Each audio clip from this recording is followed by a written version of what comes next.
So we'll go to chapter 16, business AS level, organizational design. When we talk about organizational design, basically we're talking about reviewing the needs and wants of an organization. So what are the review about? The reviews is talking about understanding the gap between where an organization is right now and where it wants to reach. That is what redesigning or organizational design means. Do you get it? Yes. Trying to review the needs and wants of an organization. And when you are reviewing the needs and wants of an organization, you are trying to understand the gap between where the organization is presently and where it's supposed to reach. That is organizational design. So how is the organization going to be able to cover up for the gap? It needs organizational structure. Okay. Do you get it now? Yes. So that means with organizational design, finding out the gap we need to reach a point, we need a structure to be able to reach that gap. Is it clear? Yes. So we'll go down to organizational structure now.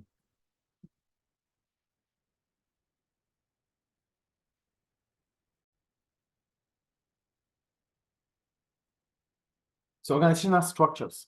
Each business has its own organizational structure or business structure. The structure is the way in which positions within the business are arranged. It is often known as the internal structure or formal organization of the business. So, we started with talking about organizational design. Okay. So who are those that are going to be able to let the organization or fix the organization in the right position? So we need to know each individual. We need to know each position that is aligned to that structure. That is why we have the design. So with organizational structure, it talks about how the company or how the organization is being aligned, is being fixed regarding the hierarchy, regarding the kind of employees they have and the rest. So let's see. They said the organizational structure of the business defines one, the workforce roles of employees and their job titles. So the workforce, that means the staff. What is their job? What is their role? What is their functions? What is their responsibility? So that is organizational structure will allow you to understand each individual, each employee with its roles or with his or her task. The second one, the route through which decisions are made. So how do we take decisions here? So what is the path through which decisions are being taken? Organizational structure will define it. Are you getting it, please? Did you get the second point or not? So I can explain again. No. We said, I will still go back to talking about organizational design. Okay. The design talks about reviewing about what we need and what we want, right? These things are decisions that people will take. But you can't just be an employee and take decision. You would have been a manager or a director to take decision, yes or no? Yes. The organizational structure will define your position. Yeah. Will explain why you have to take such decision, why such decision will be from you, and why people should not question such decision. So that is what the route through which decisions are made. Yes. The paths through these decisions will go. Oh, decision came from the director. There's nothing we could do about it. Oh, it came from the manager. Oh, it came from your supervisor. So how these decisions are being taken, how these authority are, who has this authority will be known through organizational structure. Is it clear now? The third point, who is responsible, who is accountable to whom and for what activities? There's a difference between being responsible and being accountable. So if you are responsible for certain things, that means you should get it done. You are accountable when whatever happens, it becomes your calling. That is what being accountable for is. It's your job. It's your responsibility. You have to take care of it. That is responsibility. Okay. But when it comes to the results, the consequence of that task, you are accountable for it. That means whatever happens regarding that task or regarding that operation, you will be the one to answer for it. That is being accountable. Do you get it now or not? Yes. So organizational structure would explain who is responsible for what and who should be accountable for what or whom. Is it clear? Yes. The relationship between positions in the business. So with organizational structure, we know each position and we understand how they interact with each other and their interdependence with each other. How employees communicate with each other and how information is passed on. So with organizational structure, we would know if the communication process is downward or upward, we get to know. It's clear. So different businesses tend to have different objectives, relationships and different objectives, relationships and ways in which decisions are made. So they may have different structures, but there may also be some similarities. For example, small businesses are likely to have simple structures. Larger businesses are often divided into departments with managers. So organizational structure will depend on the kind of business you have. Is it a small one or a large one? If it's a small business, you need a simple structure. Just the owner of the business and maybe the workers.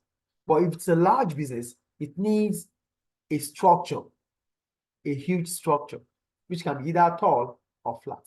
So that is the point they're making here. But it still depends on how big or small your business is. So if it's a large business, definitely it's going to be divided into units or departments. Then those departments will be part of the organizational structure. Clear? Yeah. Structure is important. I'm in the next paragraph now. Structure is important to all businesses. It helps them to divide work and coordinate activities to achieve objectives. We talked about the organizational design, where we are and where we are supposed to be. There's a gap. This gap is the objective that has to be reached. So with organizational structure, we'll be able to reach that gap. We'll be able to close the gap. Yes. Do you get the point there? Yeah. Move on.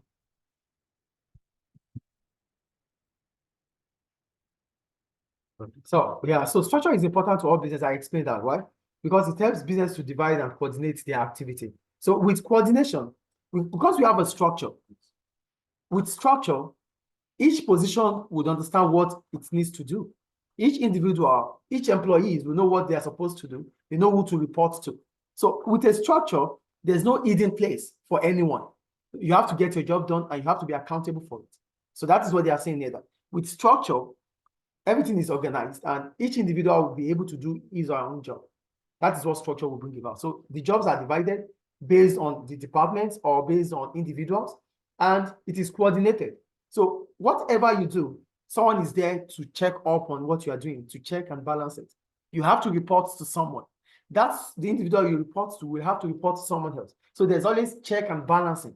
That is what they are talking about here. Yes. And this won't happen without a structure. A structure has positioned everyone to where they are supposed to be. So now that you are in where you are supposed to be, the next thing is make sure you carry out your task and let someone that you have to report to understand that you have done it well. That is the point they're making here. I think it's clear. Yeah. But it may be more important for larger businesses. For example, a two-person battle. Okay, yeah. So for coordination and division of work, this is basically for large businesses, not a small business. A small business, you know yourself and things can be done. You don't need a complex structure because it's a small business. But for large businesses, you have to divide jobs and each individual has to take his or her position, responsible for that and accountable for it. And everything has to be coordinated, organized. If not, the business will go down. Yes. One method of organizing a business is where managers put people together to work effectively based on their skills and abilities.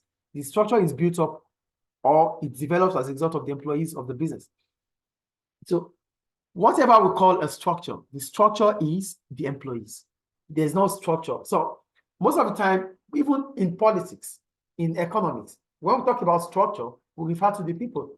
The people are the ones that you have to align to certain things to be done. So these things have to be carried out. These things have to be done. If these things have to be done, who are those that are going to be involved getting it done? The people. So there's no structure, there's no organizational structure without employees. The managers are employees, the directors are employed. So whatever the case might be, there's nothing we want to talk about structure without employees. Yes. So that's the point I'm making there. So to make the structure, to make it easier, most of the times managers will place people into a group based on their skills and their expertise. So, he studies accounting, he studied finance. Oh, he should be in the finance department, he should be in the accountancy department. That is what we are talking about. Mm-hmm. Without a structure, you can't understand this. You can't divide departments. Mm-hmm. Structure makes us to have departments. Is it clear? Yeah. Then we'll go to hierarchy. Are you there? Some businesses produce an organizational chart. So a chart shows how authority is being passed on and on. That is what a chart will tell us, an organizational chart. So they said this illustrates the structure of the business and the workforce roles of people employed in the business. Organizational chart shows what? How the business is split into divisions or departments. That means through the organizational structure, we have the organizational chart. The structure is there with the employees. The chart brings out the design, everything that it involves about people and what they do. So the second one, the roles of employees and their job titles. So, Mr. A, what is his role? What is his job title? Oh, he's a bookkeeper. Oh, he's an accountant. That is his role. That is his job title. Yes. Who has responsibility? Who are you? Who are those under you? Who are you taking care of? To whom people are accountable. So The structure, what does it define? Structure, organization structure, that's like the same. yeah, it's a structure, but the structure brings out the chart. So Yeah. we have a structure, how we want to organize this company. Yes. But to make it applicable, we need an organizational chart. Okay, yeah. Do you get it? Oh, we talked about it. Yeah, we need people. We need people. These are our structures. So you have to place them in positions. Placing them in positions, bring about organizational charts. That is what they are saying here. Do you get it now? Yeah. Communication channels. So who do you have to speak to? Who speaks to who in the organization? The relationship between different positions in the business. So which is still almost the same. But here we are talking about it. Here we are practicalizing it. We talked about it as structure. Yes. We practicalize it in the chart. Okay, yeah. Do you get it? Yes. So these are an organizational chart. An organizational chart, okay, they made the example of something here. So basically, what we need to understand about organizational chart is that it tells us hierarchy within an organization. It shows who is at the top, who is in between, who is at the middle, or who is at the bottom of the organizational chart. And that is hierarchy from the top to the bottom. Shows the roles. Yeah, there are roles. Who is the boss? Who is the manager? Who is responsible for who? That's what yeah. Okay.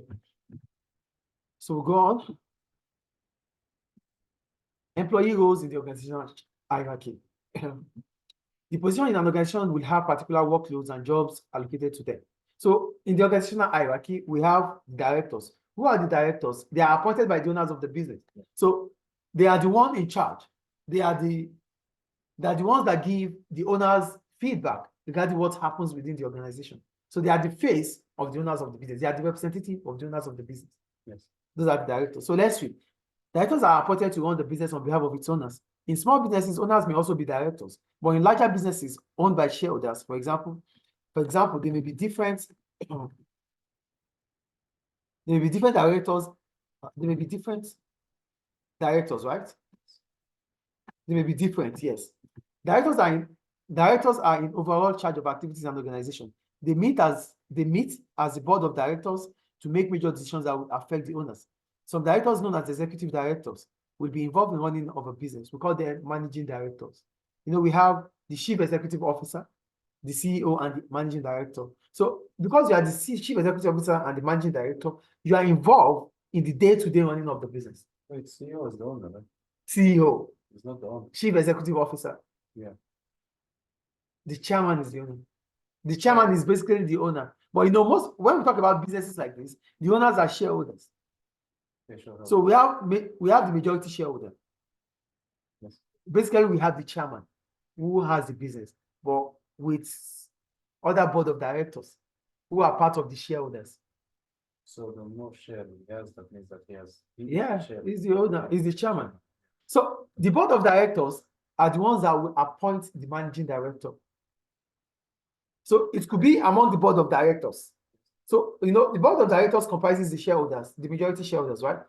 So if they appoint a managing director within the board, that means the managing director will be the chief executive officer and the managing director. But if they have to employ someone from outside, the person is just the managing director. Yeah, because within is going to be the CEO and the MD. Okay, the MD. Do you understand? He's representing the owners at the same time, over what do we use it?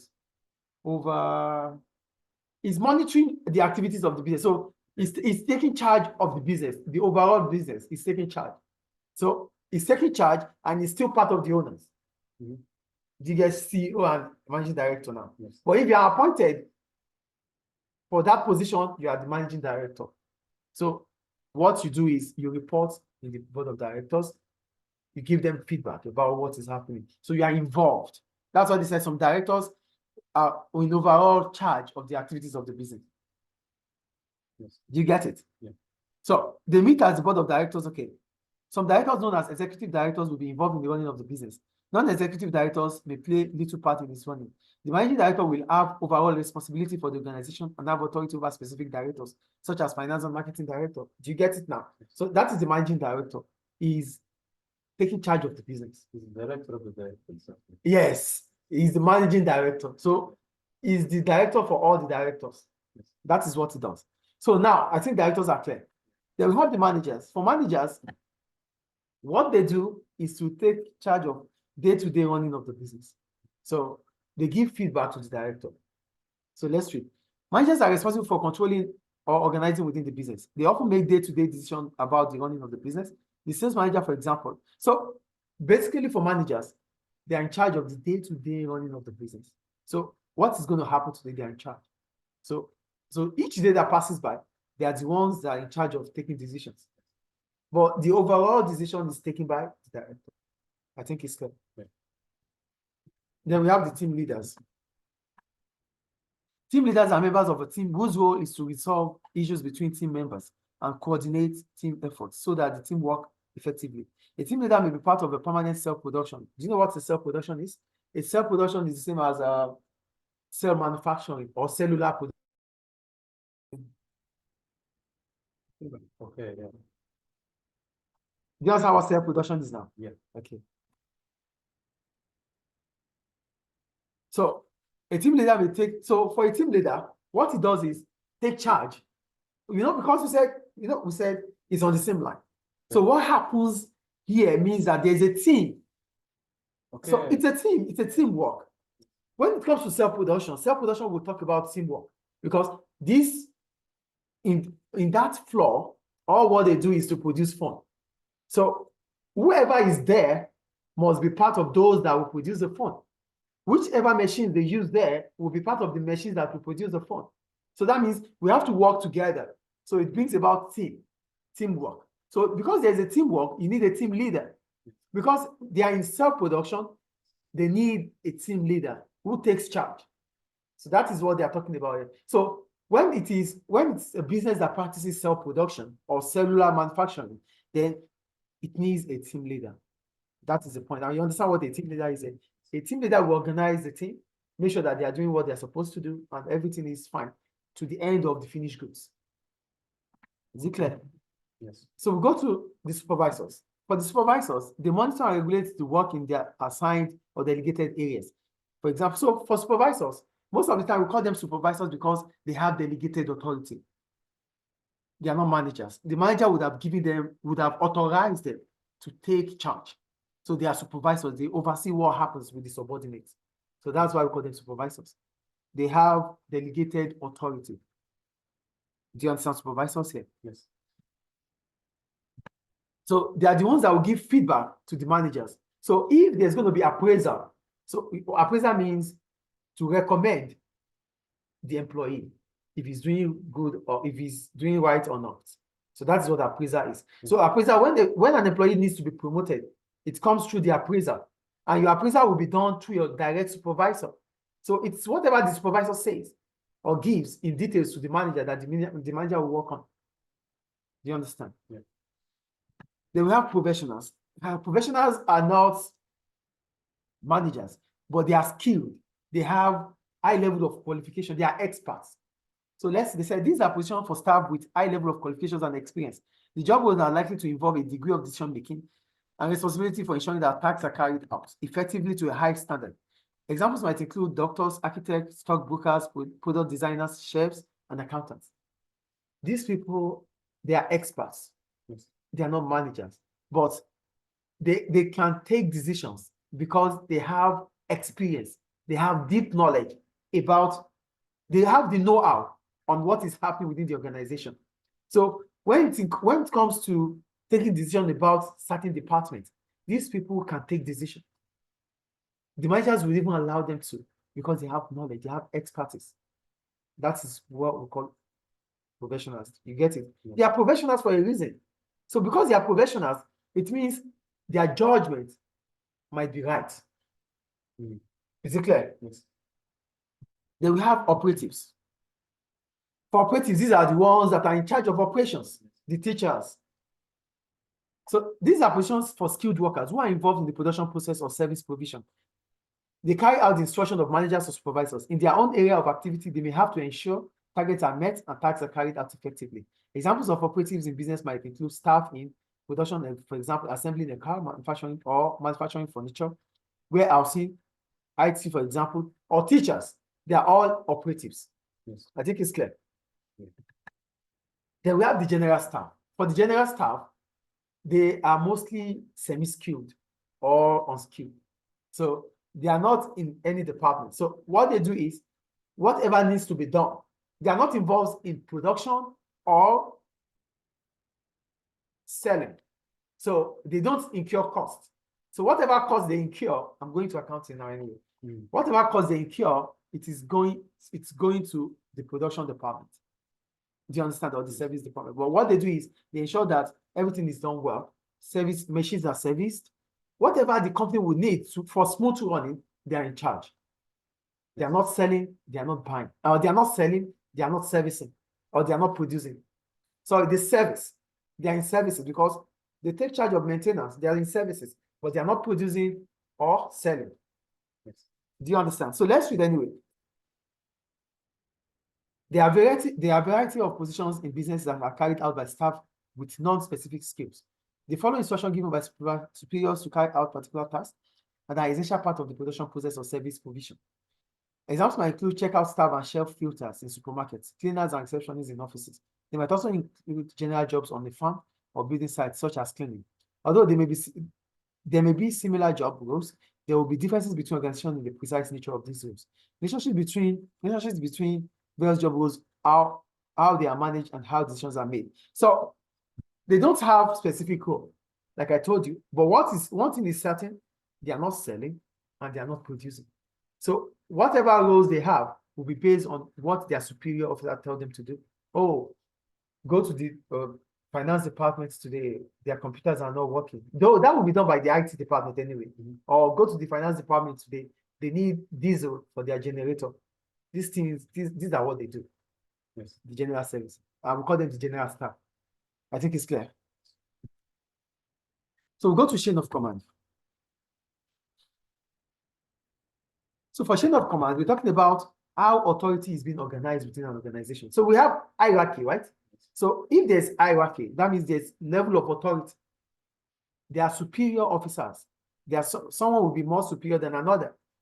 Yes or no? So how we rate the superiority within an organization is through the chain of command. Do you get what chain of command is here now? Yes.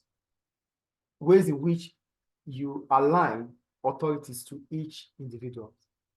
Let's read anyway. Chain of command. The hierarchy in the business is the level of management in a business from the lowest to the highest one. It shows the chain of command within the organization, the way authority is organized. Others pass down the levels and information passes up. Businesses must also hear what they said. They said others pass down, but information passes up. So that means as soon as there's order, you have to give feedback by getting it done. That's what they meant by others pass down, information passes upward. Is it clear? Yeah. Businesses must also consider the number of links or levels in the chain of command. So, however, business generally try to keep chain as short as possible. So basically what we're talking about is for the chain of command, we have the long chain of command and the short chain of command. But most of the time, it is important for businesses to find a way to put it in between. Not too long, not too short. So that you can balance things. Yes. That's what they say. So that's about chain of command. I think it's clear. So go to span of control. For span of control, we're talking about the numbers of subordinates under a manager. The number of subordinates under one manager. That's our span of control. Clear? So do you get my point here? Yes. Okay. The numbers of people or subordinates a person directly controls in a business is called the span of control. So there's a manager there, and how many people is he or she controlling? So those that he or she is controlling are the span of control. Is it clear?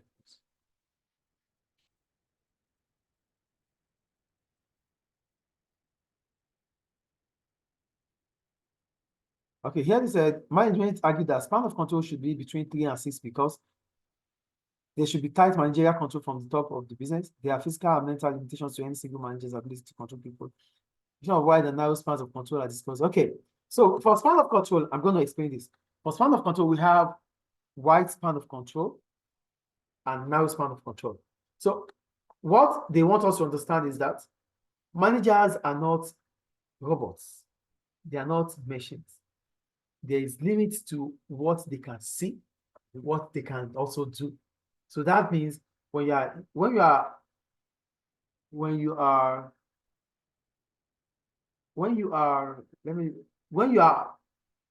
giving I need to use the term.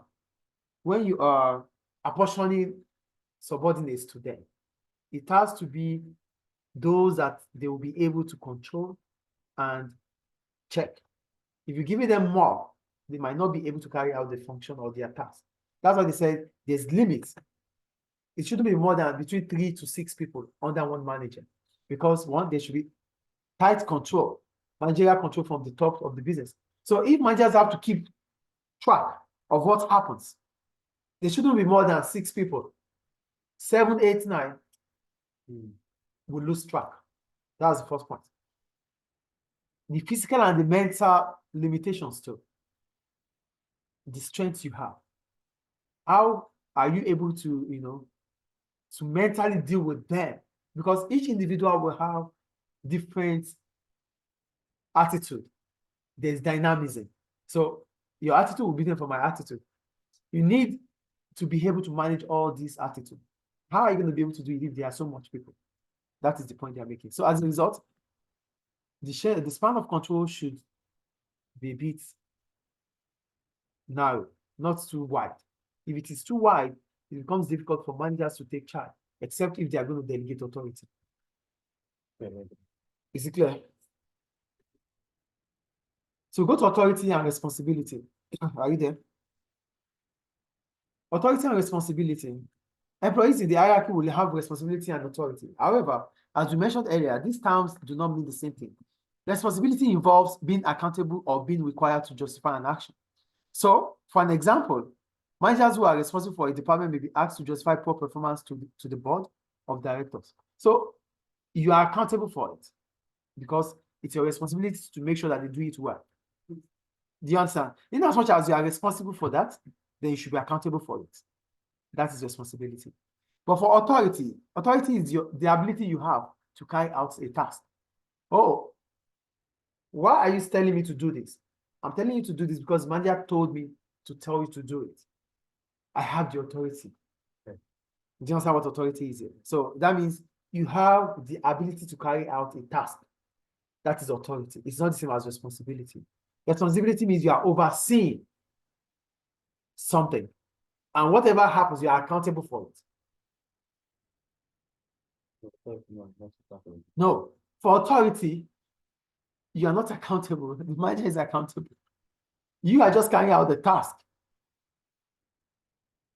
So whatever happens, it goes back to the manager.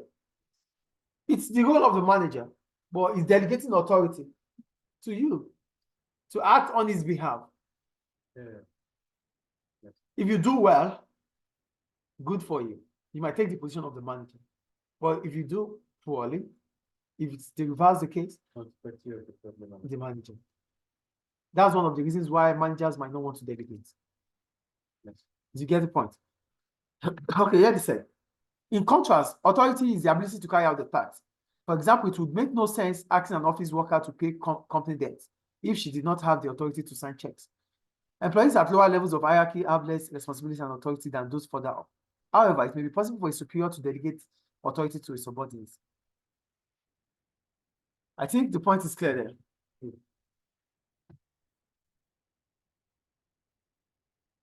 So we go to centralization and decentralization. Are you there?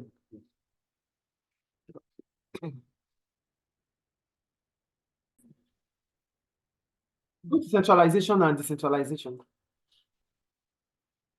Centralization and decentralization refers to the extent to which authority is delegated in the business.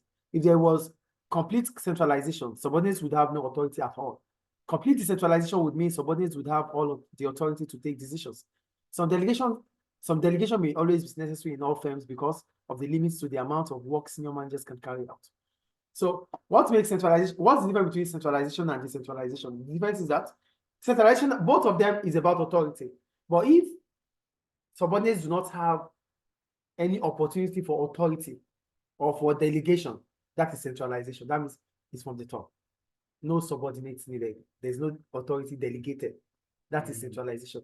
But if there's delegation of authority, it becomes decentralization.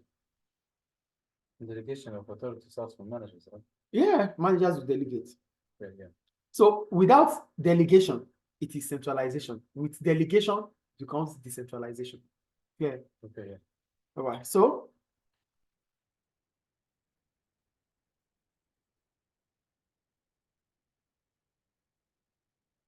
okay, yeah.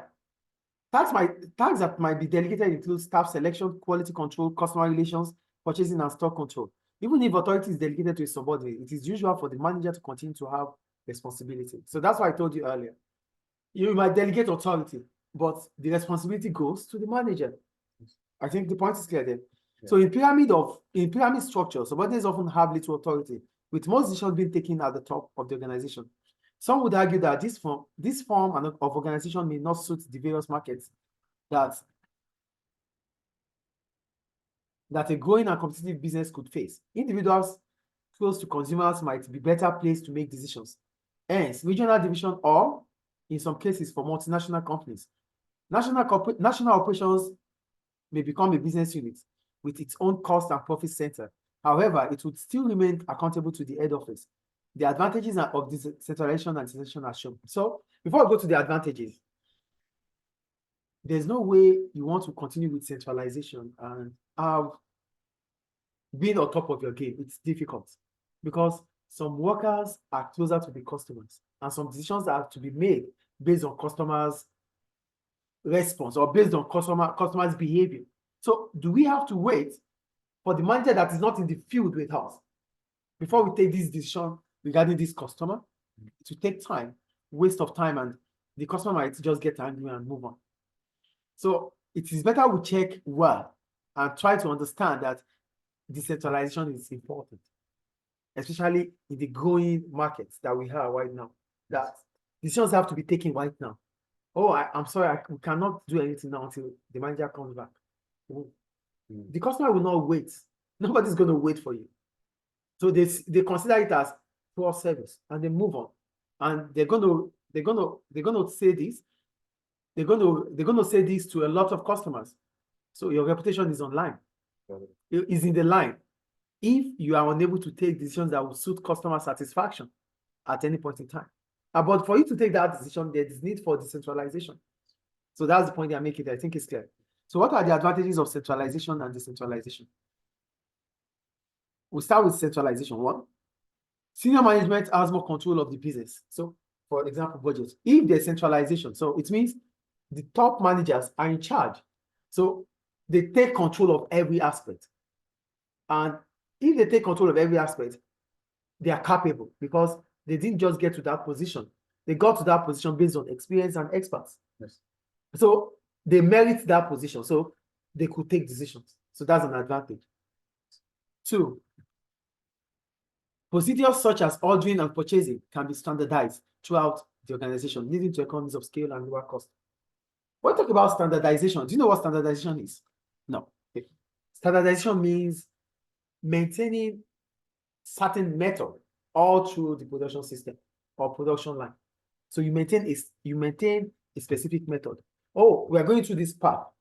For you to reach that place, you have to go through this path. So every now and then that we want to get there, we have to go through this path.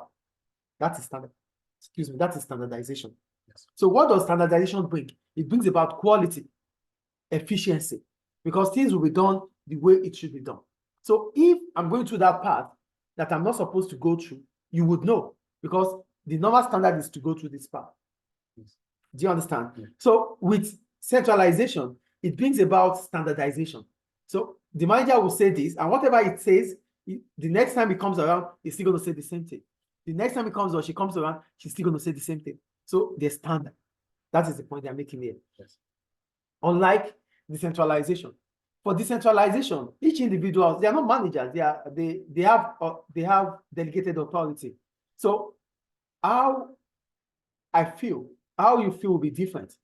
So each individual, because the position is not theirs, the position is just temporary. So each individual will treat that position differently. Unlike centralization. Do you get the point I'm making here? Okay. So if there's standardization, it brings about what I said, it brings about efficiency. And what will efficiency bring? Efficiency will reduce the cost of production and bring about cost economies of scale.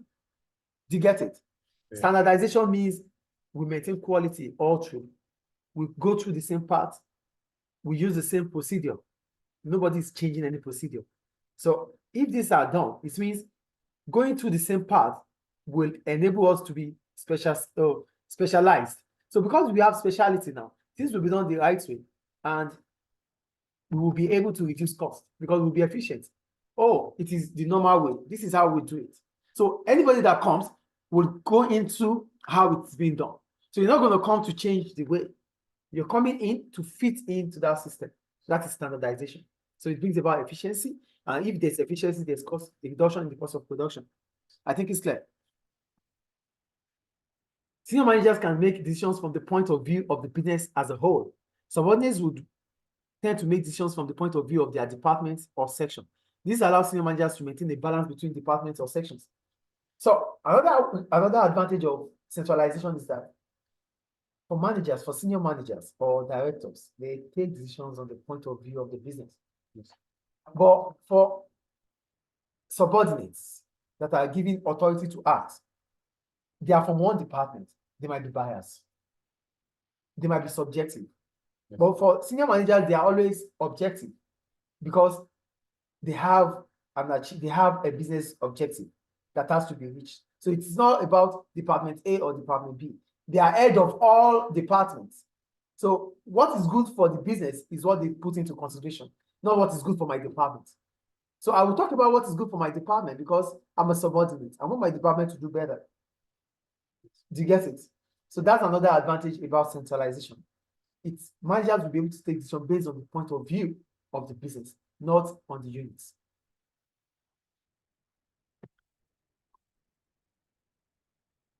The next one. Okay, well, yeah. Senior managers should be more experienced and skillful in making decisions. They are senior managers, so it is expected of them to be skilled, to be more experienced than subordinates, because they would have gone through these things all the years before they become managers. And that's an advantage. In time of crisis, a business may need strong leadership by a central group of senior managers. You know, sometimes you are a subordinate, you have authority to act, but there are some things that are beyond your control. When you see, you're like, I can't handle this. But because the managers, they have gone through it with experience, they'll be able to handle such situation. So during crisis, it is the central government, the central authority that takes charge. Yes. Do you get the point? So if there's centralization, crisis will not be a problem. It will be resolved as soon as possible. The last one, communication may improve if there are fewer decision makers. Because it's centralization. So the authority goes down, information comes up. So the information is going, so whatever is being passed is to everybody. So nobody is going to deviate because the manager has said it and everybody has to follow it. That is what centralization will bring about. So it improves communication because not everybody is taking decision. So you know where the decision is coming from. So you don't have to question it anymore. But if there are a lot of, if there's decentralization, you wouldn't even know who is taking decision. Right? who said this today? Oh, she said that. Oh, who said that yesterday? He said. Well, for centralization, the same person. So whenever you get this information, you just have to give feedback because you know it's coming from the top. That is an advantage too, yes? So we go to advantages of decentralization. One, it empowers and motivates workers. It empowers them because it makes them, it puts them into becoming a manager in the future. So when they start practicing, acting on your behalf, you are preparing them for the future. That is what the point is. And when you prepare them for the future, they feel happy because they understand that they have a future in the organization. Clear? It reduces the stress and burdens of senior management. Yeah, managers cannot do all. Mental strength, physical strength. They cannot do all. They cannot be everywhere. So decentralization reduces their stress. So they can focus on other aspects. It provides subordinates with greater job satisfaction by giving them more say in decision making, which affects their work. What is job satisfaction? Being happy at workplace.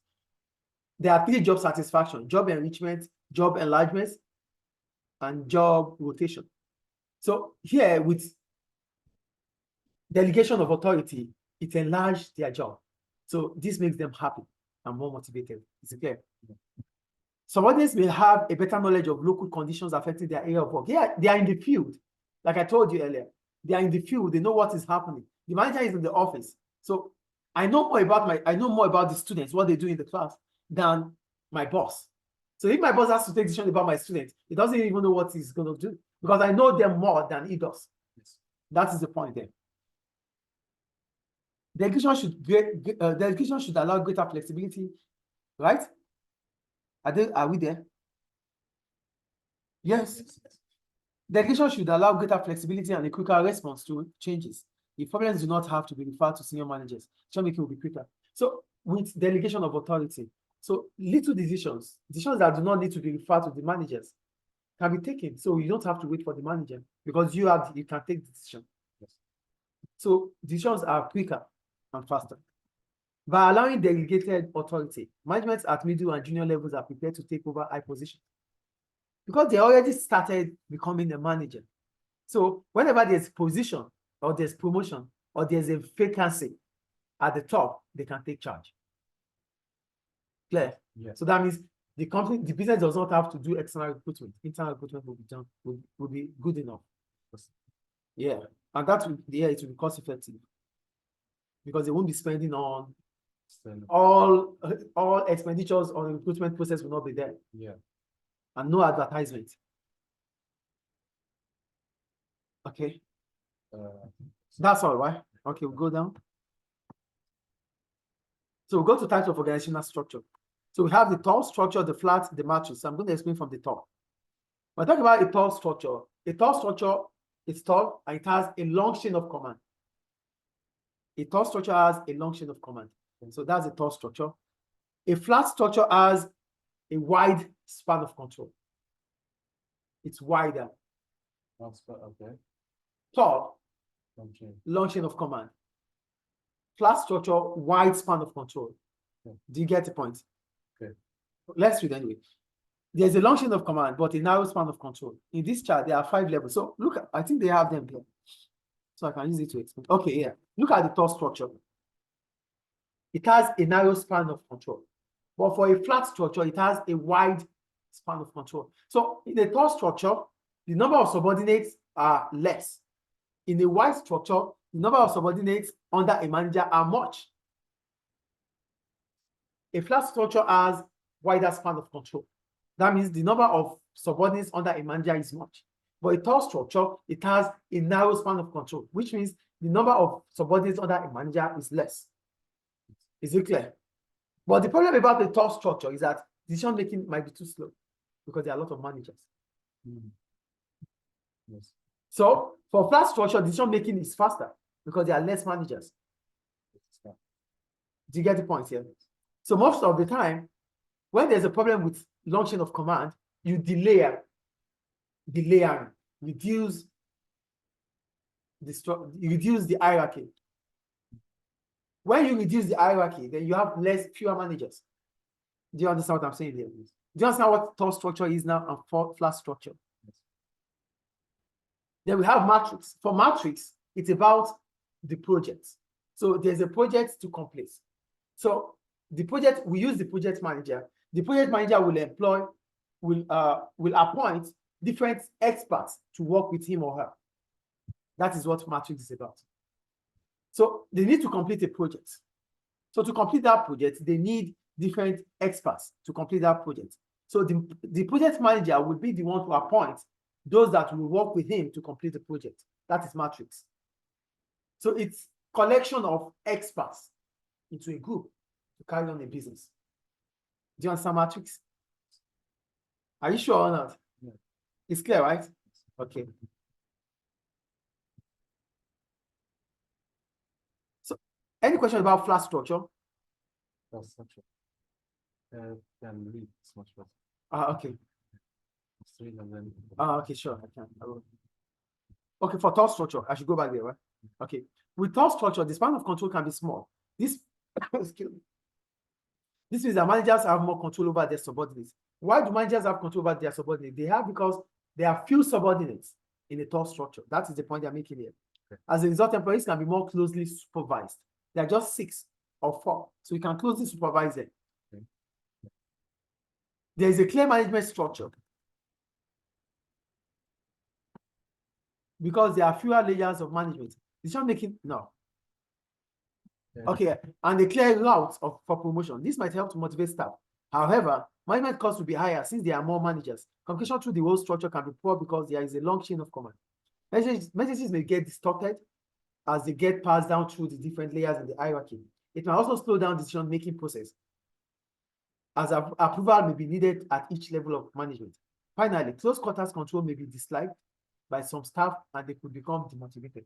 So for thought structure, you have more managers, fewer subordinates. So the problem about this is that it increases the cost of production because you have to pay more managers.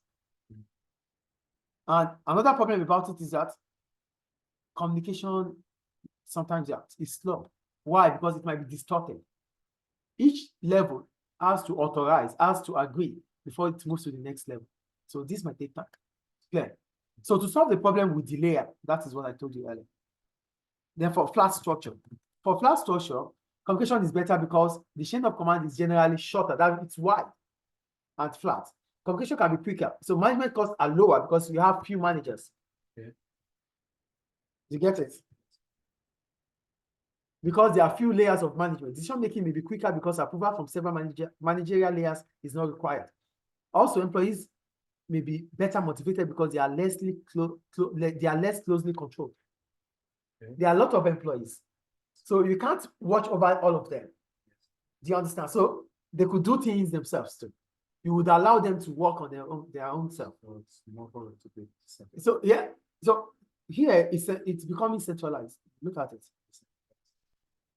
They are, yeah, both of them are decentralization anyway. Yeah. But the point is that here there will be decentralization because most of the managers will give delegation. Yes. They have a lot of subordinates. So part of those subordinates might be the eye of the manager. Because they can't handle all of them. Yeah. So that's the point there. I think it's clear. So now, in many flat structures, employees are empowered. Yes, because there's delegation. That's empowered. Yeah.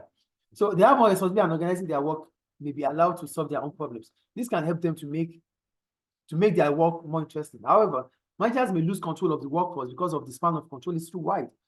As a result, discipline may be lacking, which could have a negative impact on productivity. There could also be coordination problems. If managers are responsible for too many subordinates, as a result, they may become overworked.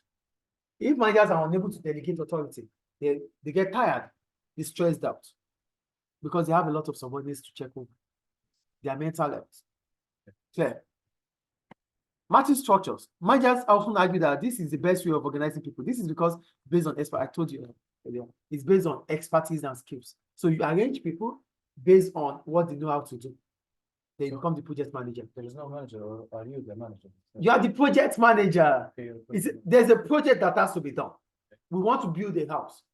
We need an engineer. We need an architect. We need this. We need that. So I choose them to complete my group. Then I become the project manager. There's no one under another. It's like The project manager is in charge. that's all. Yeah, the project manager. That's all discipline. So the project manager appoints those that will work with him or with her. That is matrix. Okay. Do you get it? Any question about it? I think you understand what delayering means now. Delayering means you reduce the number of staff. Delays, yeah. Delayering, yeah. Is that all? Yeah, that's it. Oh, so that ends chapter what? Chapter 16, organizational design. So the motivation.